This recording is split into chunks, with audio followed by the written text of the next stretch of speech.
Hello and welcome to another episode of the Lowdown. Today I am thrilled to be joined by Tim Keech, co-founder of MRKT Insights, a data-focused football consultancy working with modern leadership and recruitment groups from all over the world and sporting directors. Tim, welcome to the show. Thanks, Connor. Very pleased to be on. Tim, I suppose, could you take us into your past life before taking a plunge to get involved within the footballing world? Yes. So despite kind of working in football now, I didn't have a footballing background at all. So I studied economics at university, went into working with a financial technology company, a barcoding company, and then kind of in my mid-20s, I set up my own consultancy, working basically in efficiency in the public sector. So I'd go to councils and the NHS and other organisations and help them find ways to make money go further. And I never really had any intentions or aspirations of working in football. It was only really a few years ago where I had a gap in contract. So I'd finished a contract in the NHS. So I was supposed to start another one, but there was a delay and I had 3 months with no work lined up. So I thought, well, I love football. My kids have both started school, so I had days free to myself. And I thought I'll actually just spend this time writing some of my thoughts down about how I saw football, how I saw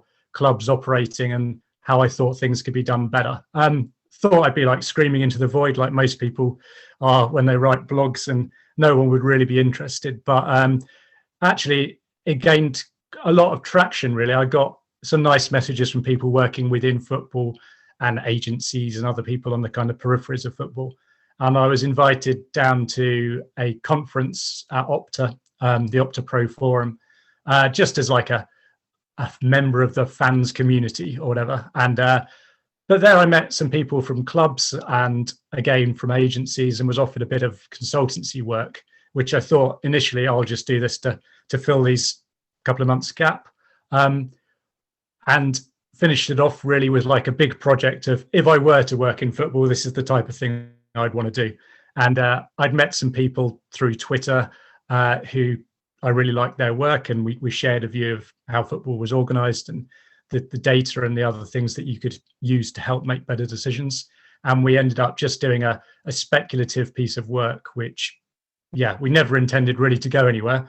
We kind of jokingly said, oh, if anyone wants to pay us any money, we'll set up a company and split it, never really thinking anything would happen. And that was before football. And I suppose it's a weird but wonderful world in the fact that the same principles which were apparent to you 3 years ago, having this idea in your head of putting out a blog post on football and what they can do better within the industry, same principles still apply today. There is really remit for anyone to title blog posts such as yourself and put the work out there to the masses and see how they respond. 3 years now, in 2021, 3 years later, do you still find the same gaps you saw in football, albeit 2-3 years ago? Do they still exist today? I think they do. I think there's clubs who get it and they're moving rapidly in the direction of looking for structure and efficiency in their operations and how they can go about getting the right coaches, the right players, the right kind of support staff in place, all with a shared vision of football. But so many clubs, it's not the case. And you only have to look at examples with kind of owners who have bought into clubs and pumped loads of money in very quickly and not actually seen any improvement. And then kind of they stop spending and you get financial issues, you get players wanting to leave, you get bad recruitment choices being made. And I do think it is a bit strange that, over the last few years, when there's been this explosion of information available to clubs, a lot of clubs still ignore it. They'll still go for the tried and trusted same few managers will rotate around the clubs. And there's normally a reason for that. And normally people are good managers. I don't think from the outside you can ever say, oh, don't hire that person. It's always a case of, do they align with what you want to do? And if your chairman's saying we want to play a specific style of football, we want to recruit using intelligent and due diligence for all our signings, and then they hire a manager who doesn't play anything like that and then are signing 30-year-olds on twice the wages of a normal player, then you've got to consider that there is still room to learn. And I think it's been good for us in that the clubs who want to move in that direction are now looking in kind of for people writing about it, and the companies who operate like us have actually managed to pick up work. But I still think there's a huge and expanding market of clubs who could do with services. Of course, and traditionally speaking, strategic thinking and football aren't two words which go hand in hand in the same sentence, Tim. But am I right to assume that this stems from a consensus, perhaps, of these ownership groups becoming involved in football? They certainly know what to think, but they don't know how, if you get what I'm saying. And they're resorting to terrific independent data consultancy firms such as yourself to provide that added nous and insight. Why is this the case in 2021? I think that in football, everyone is trying to sell you a solution. If you speak to an agent, they've always got the best player in the world on their books that no one else has discovered. So it's really hard to separate people out from people who will look after your interests and will help you build up a sustainable business, and those who are trying to sell you something that is a product or service, yes, which is what the rest of us are selling, but they're really after a quick buck and they don't care whether it succeeds or not, because as soon as that contract is signed, it's kind of easy money for them. So I think with the ownership groups, particularly the American ones, they have come in with this view that there are inefficiencies in the sport to be exploited. So you look at some of these groups that have had success, Red Bull being probably my favorite example of someone who's come in and disrupted things. They've identified where the advantages were, which to me is like having a consistent coaching approach, having a multiple club structure where you can move players around to the best place for that player to develop, capture the value through transfers. So if a player moves from one club you own to another club you own, you're capturing all that value for the player, and then you can sell them at like their peak value. All these type of issues have been there to be exploited, but I think it's probably taken outside, and it's taken capital investment across multiple clubs to really capture the value. And even now, I'm surprised that it isn't a more popular thing to do. So yeah, there's definitely a growing interest, and I think the people who are most interested in it are normally American groups who have seen these inefficiencies. And I suppose briefly you mentioned their sustainability, and in one way, not saying of course it's not a great thing at all whatsoever, COVID, but was COVID and the failing of the European Super League perhaps a blessing in disguise for a large proportion of these football clubs it was only perhaps then they'd essentially the unsustainability of their franchises were laid bare directly in front of them? I think perhaps it has. It certainly caused a lot of people to talk about sustainability. I think from working in the industry now, a lot of that talk, certainly in terms of wage restraint and all that, seems to have gone out the window. Rather, I think there'll be surprisingly high salaries offered to players, certainly within the UK this summer.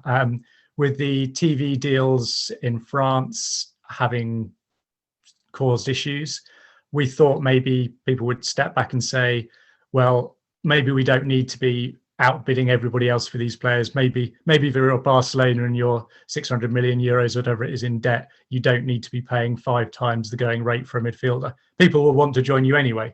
You don't need to be the biggest bidding person. I say that as a not wishing to cast any aspersions on Barcelona, but I just think there's an opportunity there for the biggest clubs, the Super League clubs, to really say who's actually our competition. Do we need to be paying £250,000 a week because these players want to play for us anyway, and it's only really us we're bidding against. So it's a free market for players, and the best players will always attract the highest salaries. But if you're looking at it from the point of view of running a sustainable club, I do think sometimes the difference between that player you've got to have and the player who's maybe a tiny bit less valued isn't that much on the pitch. And I think if you're talking like the cream of players, it's only really your Messis and that kind of one step above everybody else player who's worth probably splashing the extra money on. I just think a lot of the time clubs are getting themselves into a frenzy bidding for players that there's probably alternative players on the market available. So yeah, the talk has been of sustainability, but whether that's actually going to be seen through, I'm not sure. I think it might well end up with being, we'll see some high profile clubs in financial trouble. And those who've got the money will just see it as an opportunity to spend even more. I'm a bit cynical about how much restraint there's actually going to be in the wider market. Exactly, and I think you referred to the Red Bull approach there, and two teams which do it to very much a lesser extent in the Premier League are both Southampton and Leicester City. And I think it's very much, you hark back to Barcelona, for example, paying 5 times over the average rate for, I take it, Merle and Pjanic you're referring to there. But it's very much a flawed economic system when you look at the garnish. It's like the garnish is eating a steak. When you see, for example, Boubacar Soumaré, fantastic midfielder who's just won League One. He's going to sign for Leicester for £22 million. Great value. Yeah. But we all know it's a T. He's more than likely going to be successful in the Premier League with Leicester. And within the next 18 to 24 months, will secure a big move for big money elsewhere.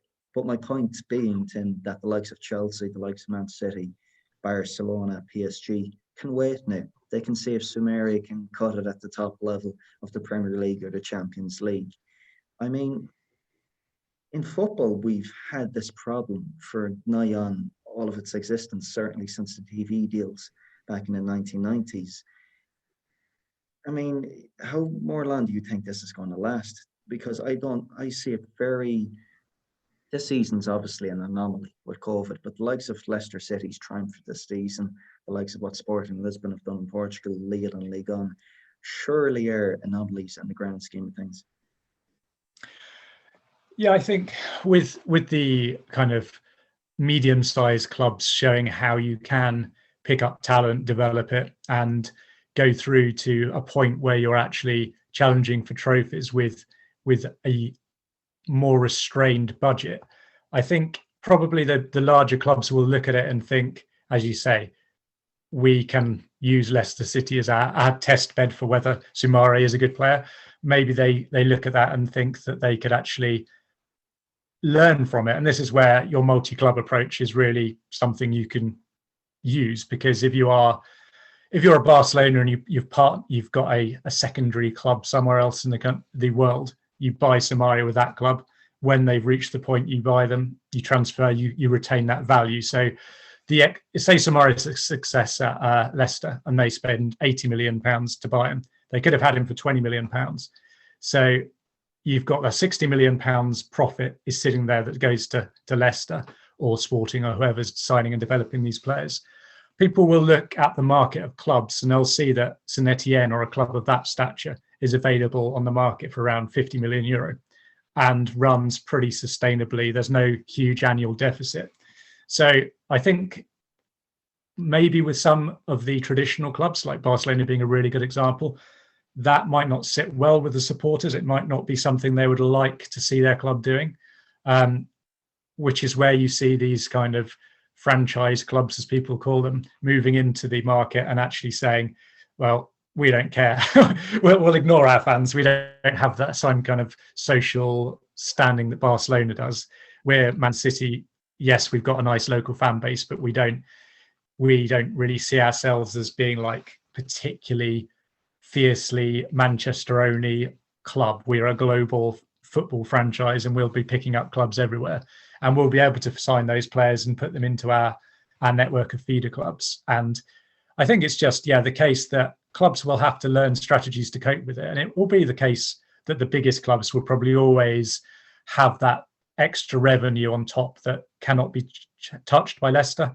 Like I did some research yesterday, and if you look at the annual wage spending of like the top 6 clubs in the Premier League, as well as their revenues, there's a massive gap even now between them and the challenging pack. It's like a £140 million a year just on wages gap between a Leicester City and a top 6 regular club.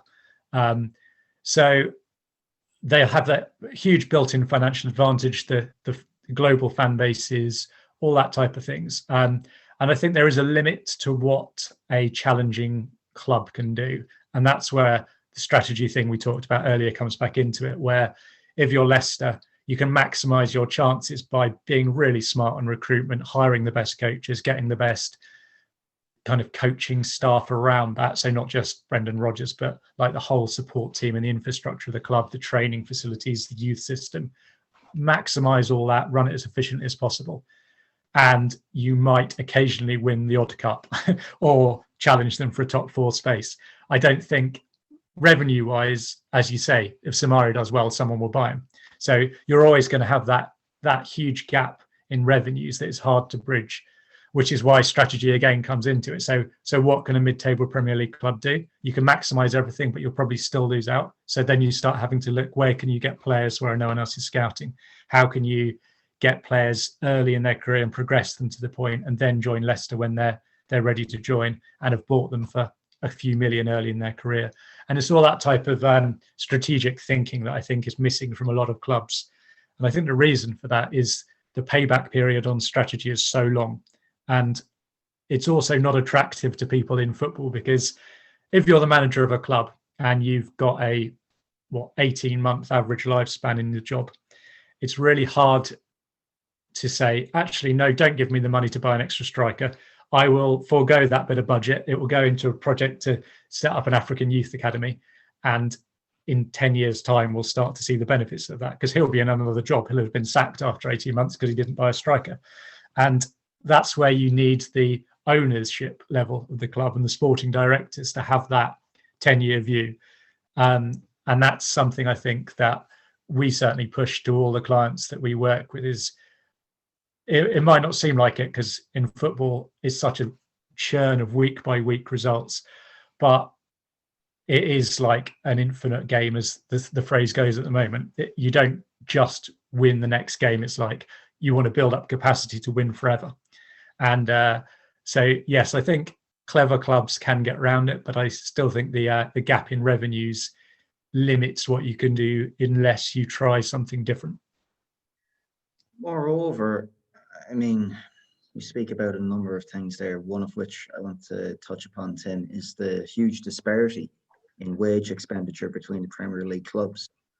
One club which we've seen this season, which has taken a bigger picture but has enjoyed, albeit short-term, success in the Championship, has been Barnsley. And they've surely upset the apple cart in terms of having the second lowest wage expenditure in the Championship, yet having a massive, great season, achieving a semi-final place in the playoffs. What has been so unique about Billy Beane's approach and Pacific Media's group's approach within Barnsley? And do you think such an approach would work well and could be replicated in the Premier League? I think Barnsley probably stand out because they have such a high intensity way of playing. And being someone who's worked in the EFL now for a couple of years, there's always people would challenge whether they actually have the second lowest wage bill. One of our clients would certainly challenge that. I know Barnsley have been saying it, but I think there's probably similar. There's quite a few teams with quite a low budget within that league and huge disparities again. What Barnsley have done is had a consistent club-wide approach, which they've had going for a couple of years now, from Stendhal through to Struber, and now being carried on again. So they had an established model. They've hired coaches who have played that model. They've recruited energetic players who fit that system. And again, a lot of people in football will say there's not actually a huge difference between how Barnsley play and how Rotherham play. It's very similar style of football. One has been more successful than the other this year, and actually that some of our stats within our company, we looked at the last kind of half of last season, and Barnsley are actually hitting promotion playoff level metrics in quite a few of the areas of the game. So we had them flagged this year as a team who was going to do well. And yeah, it's that high intensity and that consistency across all the Pacific Media Group teams. They play in a certain way. I see that Stendhal's actually just joined their French club Nancy, so he's gone back, and they're churning those coaches again. They've got a really good one called Blessen at Ostend, who is exactly the same style of coach. So they're building up their coaches, they're building up their networks of players, because we haven't seen a lot of player trading yet. So the actual model, yes, I think the model is definitely replicable. It could go into the Premier League level. What I'd also say is the style Barnsley play, I'm not sure will translate as well to the top level without a significant increase. You try that against Man City, you're not going to see the ball. You can't get away with a 50% pass completion rate in the Premier League. So yeah, it would have to be tweaked, I think, the approach. But yeah, the consistency of coaching hires, of player recruitment, all great. And that is definitely the model we would push for any club wanting to work with a multi-club approach. It doesn't have to be that style, but a style across your group and coaches to match. And I suppose zooming out then a bit, Tim, to the work you do with these ownership groups. I mean, you did post an intriguing article back in March regarding the 12 steps to a successful club takeover. What does the exact process look like from due diligence to acquisition when you're helping these ownership groups? And I suppose, where do the most common pitfalls occur? Okay, so with the ownership groups, we work with a couple at various different steps of it. So club acquisition is always the first thing. So there'd normally be a process where clubs are looked at, and often lots and lots of clubs have been looked at. And there's different stages, because it's a very murky world, club transfers. It's not like you go to a website and there's nicely listed information with, this is our current level of debt, this is our wage bill. We're talking weeks locked in a room looking through contracts, often in different languages, because clubs are often looking at global networks. So you need a really good team of people around you to actually look into them. I was talking to someone the other day who's recently acquired a few clubs, and they were saying that at every single stage of every single process of due diligence, they found stuff that has been surprising. not in the even probably the owners didn't know that they'd contracted to pay certain amounts of money to certain people at certain times that were hidden in the depths of a 20th page clause of a contract or something. So you really need people who know what they're looking at. And again, there's normally a reason clubs are for sale. It's because they've run out of money, or they need someone to take it to that extra step, or there might be a big bill coming up. So yes, clubs will be on the market, and there will be lots of interest from investors. There's always interest from investors, but there's also a lot of tire kickers, people who go along and say, I'd love to buy a football club. Well, wouldn't we all? But it gets to the point where show me the money has to happen, and it's really difficult. You see Derby County recently, great club, great potential, lots of interest, but it's got debts, it's got contracts, it's got a squad that needs refreshing. There's loans with other people. There's a ground ownership issue. To actually get to a point where you want to hand over significant sums of money for this type of thing, you really need to understand all of that. And that's a huge investment up front. Someone's got to spend probably literally millions of pounds on actually finding out everything about that deal. And you don't want to do too many of those. And everyone knows what those kind of messy clubs are. There's Bordeaux in France is another great example. Potential is huge, but it's probably the debt and the issues probably preclude a sale unless you've got really deep pockets. And if you have, there's probably better deals on the market. So yeah, that process of really finding out what you're buying is the first step. The fun bits kind of come after that. So once you've actually acquired the clubs and you're confident you know what the situation is on the ground, then I think it's a case of, and this is what we're doing with some people at the moment, is kind of looking into structuring that. So you've got several clubs, several markets, all starting from different points. They probably all play a different style of football. They've got different age profiles, different youth systems. You want to look at that, find out exactly how you can get kind of continuity across those clubs. So it might be getting systems in place, and there's some really good systems on the market which enable you to share information centrally. There's Soccer Lab is one, and ItaPro is another. They're really good systems that I really like, both of them. They're kind of like content management systems for football clubs. I recommend that as a starting point. You can kind of start collating your information. Everyone can see it in one place.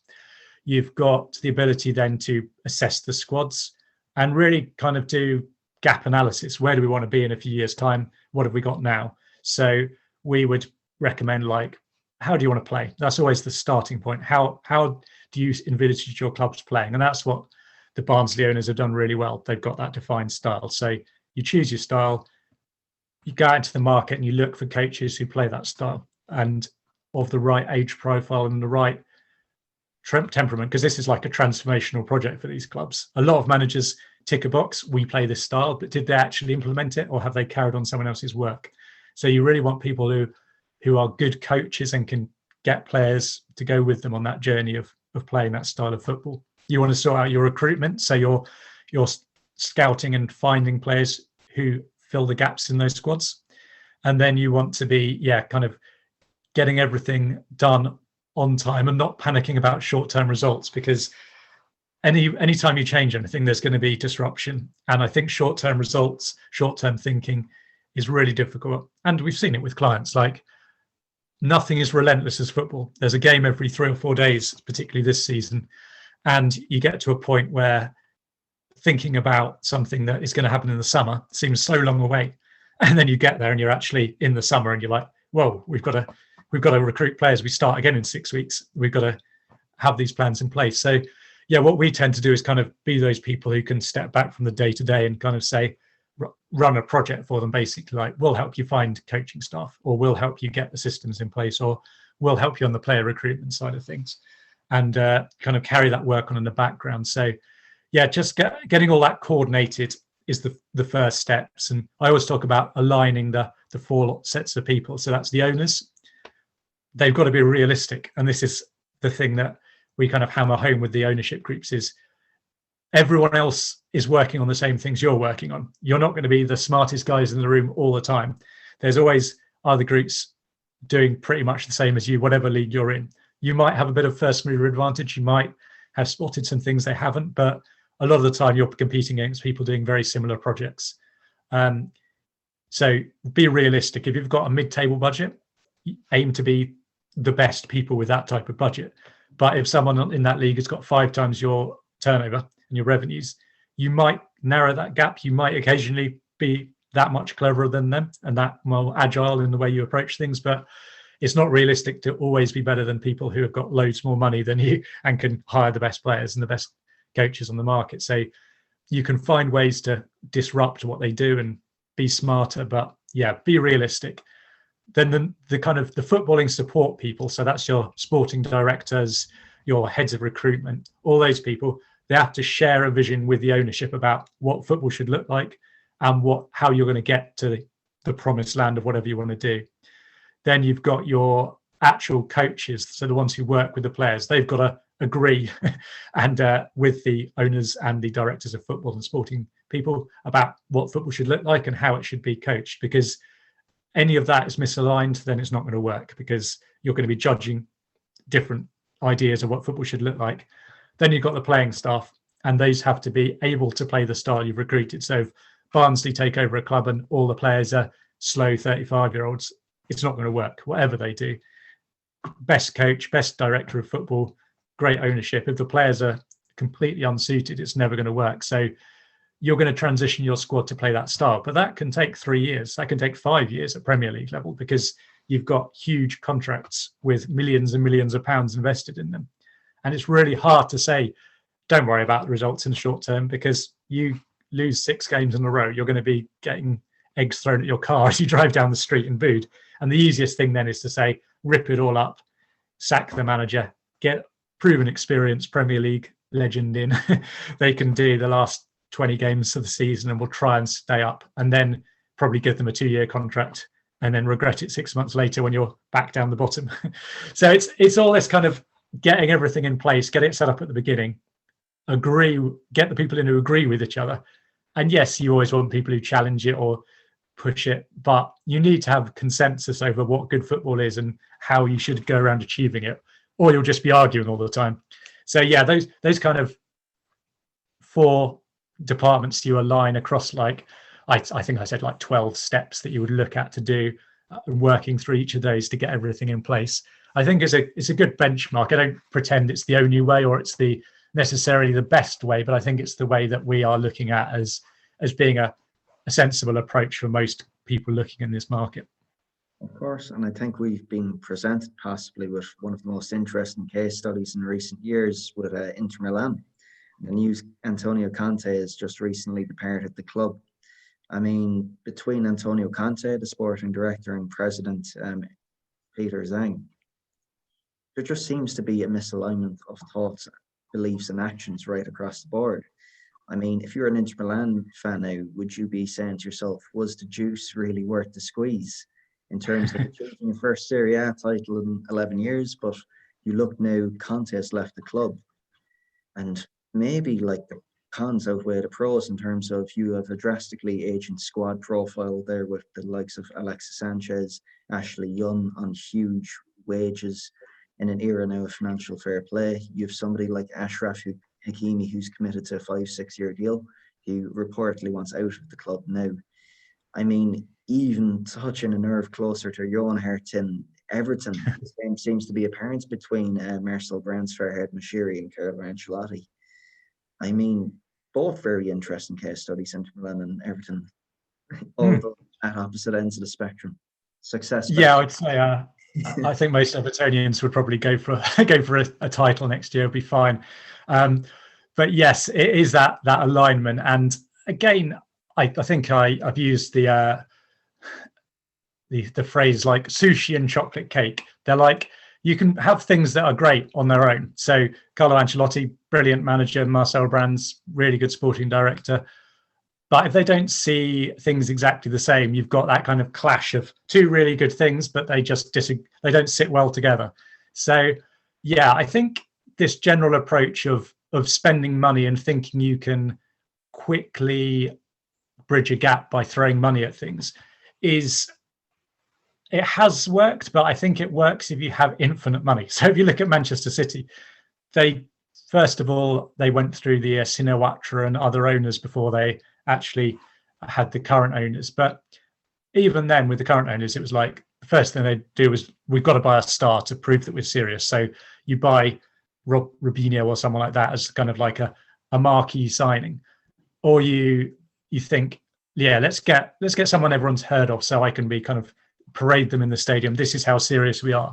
Well, that type of investment is fine if you've got the money that you can effectively write it off after a few years' time, or you can sustain it and you can bring in player after player after player, so it kind of snowballs and you get to the point where players do take you seriously and they do want to join you. So there is some kind of method to the madness sometimes of throwing money at it if you intend to leave the taps on forever. And if you're Roman Abramovich in the early days at Chelsea or someone like that, you've got the ability just to spend with no competition. But now in the Premier League and Serie A and other leagues, you're facing quite a few teams who have got infinite money and they're happy to spend, and you're not really standing out by trying to brute force it. All you're doing is bidding up for the same players you may have paid £15 million and you're now spending £45 million on them because people know you've got money. And you've talked yourself into the fact that you've got to spend to be relevant. I, as an Evertonian, and particularly one who's kind of invested in this strategic vision, it does kind of make me weep the money we've wasted in the last probably 5 or 6 years.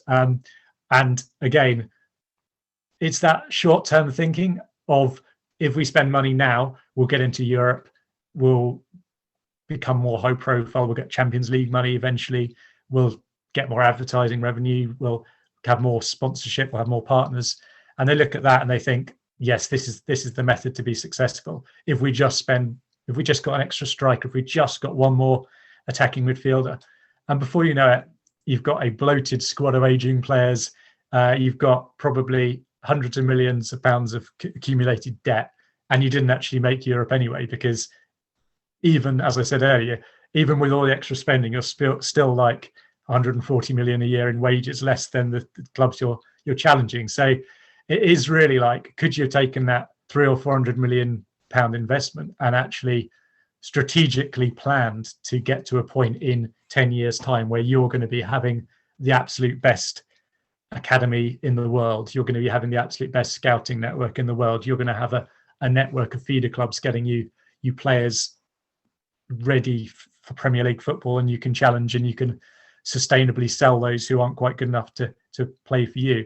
And that level of thinking, and we've seen it quite a lot with the likes of Inter Milan, who have obviously had the success. And as you say, is it worth it? I think on the day of the celebration and the anticipation of winning the title and that type of thing are memories you can't take away. But if your club ends up bankrupt 6 months later, a lot of fans will say, well, actually, I still support them and this is miserable. So you don't want your club to be closed down, your manager leaving, all your players to be sold. I mean, Lille, great example as well. They've won the title, but with Soumare and others, it's really a case of, is it going to be a fire sale of their assets because of the financial problems? I know they were taken over again, but I don't know how much money or how much debt they were just to clear up. So again, it's a case of you've had the excitement, and I don't think fans would ever say no to winning a title. But if the cost of that is that your club will be relegated because they are in bankruptcy or points deductions, then yeah, you still will support them the next year. So a fan's commitment is for life, not just for a title. So it's I suppose another thing which is prominently important at this present time, Tim, is especially the Brexit changes and the havoc that will wreak on the summer's transfer market, and I suppose planning future transfer windows to add. We've seen one solution recently being the emergence of club partnerships. We've seen Brighton and Hibernian, Burnley, and a few other teams, I believe, in the UK. We've seen in the past how successful this can be with, for example, the likes of Metz and Generation Foot, one which you allude to the whole time. What is the upside of these club partnerships when contrasted with ownership networks?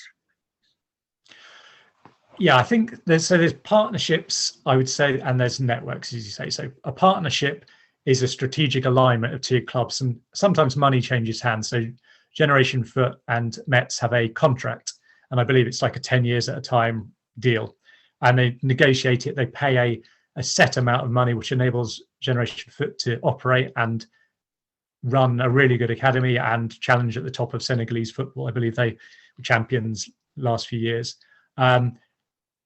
So they have an agreed amount of money that is paid each year. Some of the ownership groups actually have equity in both clubs, so they would own either 100% of a club, which is more a network deal, or they might own a strategic investment in a club. So they might take a 25% stake or something in a club and have within that stake an agreement that certain things are done. So it might be a shared approach to coaching. It might be first option on all players from the academy. These are controversial deals, and there's often rules against them, and there's certainly percentages above which you can't go in certain countries. I know the Netherlands is very anti shared clubs, and that's where you've had people like Vitesse and Chelsea having their arrangements where effectively it's done on a handshake. We'll lend you some players, you play them regularly, and it's all done on a kind of informal agreement as far as you see from the outside. So I think the strategy of doing that is something we might see more of, and I think particularly with the work permits and the Belgium situation. Belgium and Portugal, the Netherlands are the three markets, and Turkey are the four markets where it's quite easy to get a work permit if you hit a certain amount of played minutes outside the top 5 leagues. So I think if you are an English club and you've got an African player you want to buy, you can say to a Portuguese club, we will pay you in some form or another, or you can have the player for free. And that player will play for you for free for a year, and in a year's time we will take him and he will have a work permit for England. So whether you would have to have contracts or whether it would be done formally or informally, I'm not sure, but I see that as a solution because the GB work permit criteria in England have thrown a massive kind of hand grenade into the market of recruitment. Teams used to be able to shop anywhere in the EU. That was 27 markets effectively you could look in. Any player with an EU passport from within those markets or anywhere else in the world with an EU passport could be signed for an English club. Now you're realistically looking for a championship lower end club or below.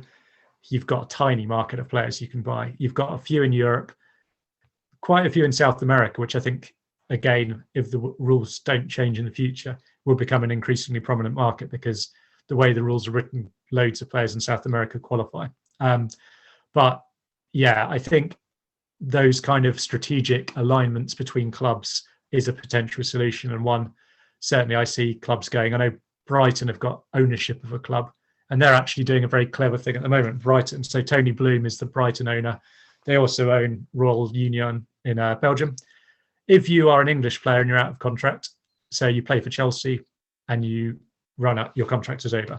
If Brighton wants to sign you directly, there's a negotiated fee, and that goes to tribunal, and you can end up paying £3 or £4 million for a player. If that player goes to Belgium, you pay a standard set amount of compensation, which is about £250,000, £300,000. So if Brighton don't sign a player from Chelsea, but instead he goes to the Belgium club, £300,000, he plays in Belgium. If he becomes good enough to play for Brighton, he can move back, play for Brighton. They've got him, they can buy him from their own club, so they can pay whatever they like because it's going from one pocket to the other. If he's not good enough to play for Brighton, then you've got a English passport holding player who on the market is worth a lot of money because there's so few of them who are good. So if he's good enough to play at championship level, you might sell him for £3 million. So you've got 10 times your money back from a player. So yeah, I think English clubs will probably see that happen. There's been at least 2 transfers so far this summer to that club. And they'll probably get a bit fed up of it and realise they can buy a top flight club in Belgium for £5 million and start doing it themselves. So yeah, again, if clubs know the rules and have the money to invest, there's lots of potential solutions. They shouldn't ever worry about getting players. I suppose then, in terms of just focusing on recruitment, aside from what we've just elaborated upon, what are the common challenges that are becoming more and more apparent for clubs when faced with this summer's market? I think, as I said earlier, I think everyone probably assumed the market would collapse because everyone's going to be sensible now. COVID has kind of shown us that we're so reliant on fans and income, and we are grateful to keep going. But football attracts people with lots of money and who want to do it for fun. And by and large, I think individually, quite a few of these owners have probably not suffered too much financially during the shutdown. Yes, the club revenue has collapsed, but if they were losing £3 million a year, does it matter if they're losing £4 million a year instead? So there's been a lot of the clubs with quite wealthy owners, and certainly new investment as well, have come into the market, particularly in England, and they're saying, right, I want to buy best players in the league below and I'll pay whatever. But the problem this summer is because of the work permit situation, you can't shop in other markets. So it's kind of the clubs the top end championship clubs who might have gone, we'll buy a French player or a German player, are actually saying, oh, we'll take the best player in League One. And then that team in the bottom half of the championship is actually saying, oh, we can't get that best player in League One, we'll get the bottom end of League One. And it kind of has shifted everyone's expectations and the market down a bit. And then those few players who are available and out of contract this year are getting kind of wages they would never have dreamed they'd get this time last year because there's no other choice. So demand and supply, really. It's like you say to someone, we want the best striker under 25 with a goal record in this league. Well, there's only probably 3 of them who are regular goal scorers under 25 in those divisions. So I read people's kind of blogs and recommendations for who their club should sign. I'm like, yep, that's the same name everyone has said because he's the only player who ticks those boxes within that division. Everyone in football knows who they are. Everyone's bidding for them, and their wages have gone from £3,000 a week to £10,000 a week because they're the only option available. So it is classic demand and supply. I think wider than the UK. I think the UK is a specific case. I think if you look within Central Europe and France and Germany, I think we will see probably a lowering of salary expectations, particularly in France, where the TV deals have been such problematic, and some of the biggest clubs are struggling financially, and particularly the lower league clubs are really struggling, the kind of ones on the periphery of relegation from the league. I think Nîmes yesterday said they will be declaring bankruptcy unless certain conditions are met. So people will automatically be looking up those squads in normal circumstances in the UK and saying, who can we take? But they can still do that probably because they were a League One club, so the work permits will be generous. But yeah, I think it will be a case for your average Belgian club or Dutch club or anyone else that they will probably be more sustainable with their recruitment. But they'll also probably be regretting that the English clubs they used to be able to sell players to for 3 times the value are unable to shop in their markets anymore. So it might come as a nasty shock that kind of cash flow dries up.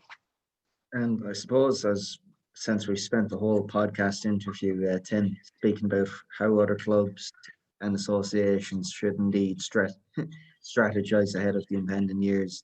I mean, for yourselves at MRKT Insights, what is the plan ahead for the future? We love what we do now, which is working with a select number of clubs and helping them on specific projects. And we kind of calculated the other day, I think we've done about 15 club projects since we've been going. And this isn't us saying this is because of us, but of those kind of clubs we work with, it's about a 90% success rate if you measure it by how's the club improved in the following year in terms of their league finish. And what we would say is that's not directly because they're working with us. It's because the clubs who we work with come to us because they want to embrace kind of strategic thinking and they want to look at how they can get recruitment to work as effectively as it can. What we'd always say is like the clubs make the decisions. It's always the people within the club who sign the players.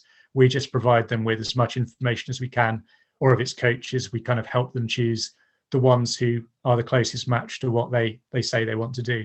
So having that kind of close relationship with a select number of clubs is great. I think what we will end up doing is probably working more with the ownership groups, and that might mean in a year's time we specifically work with one ownership group, helping them across a large number of clubs, and that would probably be the direction I see things going in long term. We'd love to kind of get into that early stage with owners and help them get everything set up, because we've worked now for quite a few good sized clubs and quite a few tiny clubs, to be honest, like clubs with part-time players or wages that are kind of yearly what some clubs pay in a week.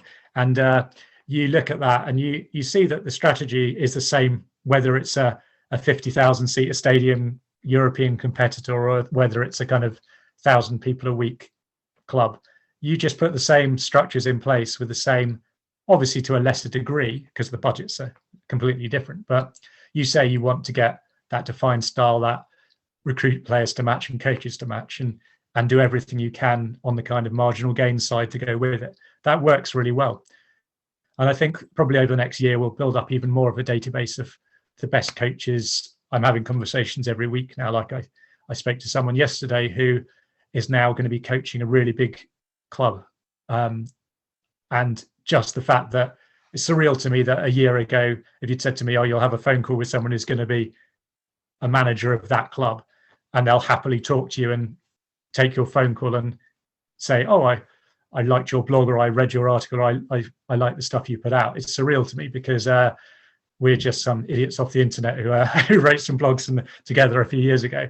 And now you've got actual kind of people taking our phone calls and speaking to us as equals in some ways. And that is still crazy to me. But yeah, if we could work with a new group who are going in and establishing themselves and really kind of getting there from the beginning and help shape their success, that would be the kind of dream to us, I think. So yeah, that's the target, and we'll keep kind of working hard to make that happen. It's certainly a testament to the great work which yourself, Chris, Andy, all the guys are doing in MRKT Insights, Tim. But finally, to close, I know personally you're a guy who's accustomed to receiving requests from countless individuals who wish to enter the footballing industry, no more so than myself, who I believe was less than a year ago, shared a blog post with yourself. I mean, for individuals like me, perhaps, albeit a year ago, or others, if they had just 30 seconds with yourself and if they were to give you an elevator pitch, what would be some of the things you would hope to hear? I think the thing I always say to people is kind of show your thinking, because I think like brevity is kind of an earned right. If you're talking to someone who's done lots in the game and they say, give you a strong opinion on someone, that's based on years of experience. If you're trying to break into an industry, I think you need to show why you're thinking what you're thinking and explain those thoughts. So I always say to people, write stuff down. And that's the best way, or podcasts or anything like that. But but let people see that you're actually deeply thinking about the issues and also looking to do things a bit differently. We see a lot of the time in football scatter plots of two metrics and highlight the ones in the top right as being good and the bottom left as rubbish. But there's so much more nuance to data and that side of the game. You've really got to show that, okay, choose me one of those players is in the bottom left quadrant and tell me why they shouldn't be there. We do work for clubs all the time where we're saying the data looks rubbish, but we've watched this player and we really like him. And here's why we think the data is rubbish. He's in a poor team. He's young. He doesn't get any passes. He's playing in front of a really selfish winger and there's a fullback who has to cover back, but we think he's got the ability to do this. So, or this manager got sacked, but here's why. He actually came into that club. He changed this. 3 players got injured. The club went bankrupt. There's always a reason. You've got to look at the narrative beyond the simple fact. So yeah, show your thinking is definitely my advice to everyone. Fantastic. Tim, once more, a huge thanks for coming on. Where's best to catch you guys on social media? So Twitter is a great place to find us. If you search Market Insights, you'll find our main company website, and we're all linked off there. Or marketinsights.com is our website, and that's normally got a blog on there every few weeks, probably explaining our thinking about football that time. I definitely recommend that to anybody who wishes to explore football from a more strategic lens. But as discussed, Tim, huge thanks for coming on. Might get you on again in the future, and keep up. Thanks very much. Great. Thanks, Connor. I really enjoyed it.